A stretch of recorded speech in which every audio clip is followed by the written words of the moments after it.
Samajwadi party ने उत्तर प्रदेश में 2027 के विधानसभा चुनाव के लिए अपनी तैयारियां तेज कर ली हैं। पार्टी अध्यक्ष अखिलेश यादव के नेतृत्व में सपा ने मिशन 2027 के तहत कई रणनीतियां शुरू की हैं। सपा की नजर प्रदेश की उन सीटों पर है जिन पर पार्टी की पकड़ कमजोर है। सपा उत्तर प्रदेश में मिशन 2027 के तहत हर विधानसभा सीट पर अपने संगठन की गहन समीक्षा कर रही है। पार्टी हार के संभावित कारणों को चिन्हित करने और उन्हें दूर करने की रणनीति पर काम कर रही है। समाजवादी पार्टी प्रत्येक सीट पर बूथ स्तर के संगठन की स्थिति का आकलन कर रही है। निष्क्रिय कार्यकर्ताओं और कमजोर बूथ प्रबंधन को ठीक करने के लिए विशेष टीमें गठित की गई हैं। हाल के उपचुनाव में मिली हार के कारणों जैसे कार्यकर्ताओं की उदासीनता, गठबंधन समन्वय की कमी और प्रचार में कमजोरी की विस्तृत समीक्षा हो रही है। पार्टी हर सीट पर स्थानीय मुद्दों को समझने और उन्हें प्रचार का हिस्सा बनाने पर जोर दे रही है। इसके लिए स्थानीय नेताओं से फीडबैक लिया जा रहा है।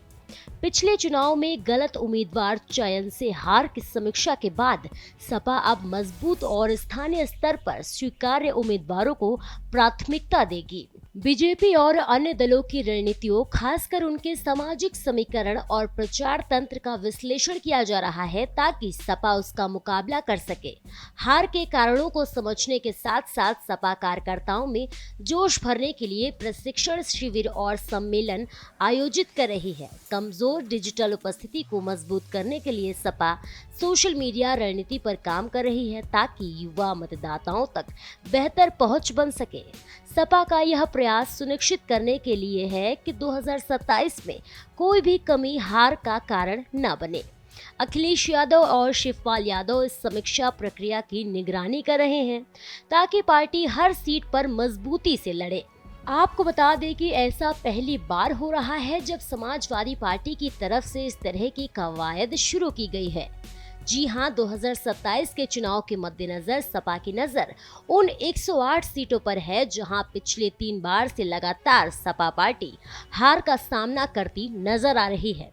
इनमें मध्य यूपी की इलाहाबाद पश्चिम, लखनऊ कैंटोनमेंट सीट है। इसके अलावा पूर्वी यूपी की बासी और देवरिया, पश्चिमी यूपी में नोएडा और गंगोह, ब्रज क्षेत्र में आगरा कैंटोनमेंट और एतमादपुर जैसी सीटें शामिल हैं।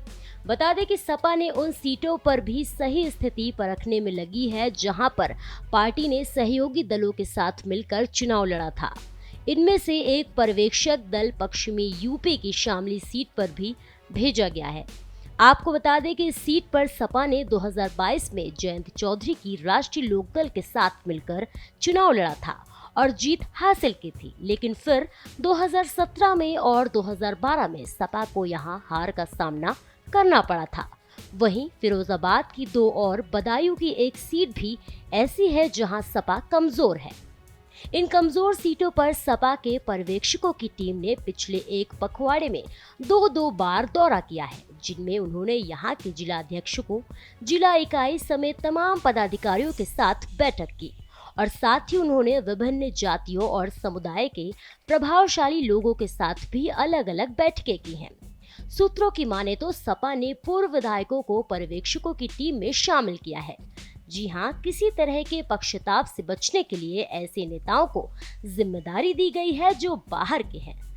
सपा के पर्यवेक्षकों की टीम इन सीटों पर जाकर उन कारणों की समीक्षा करेगी जिससे पार्टी को नुकसान हो सकता है।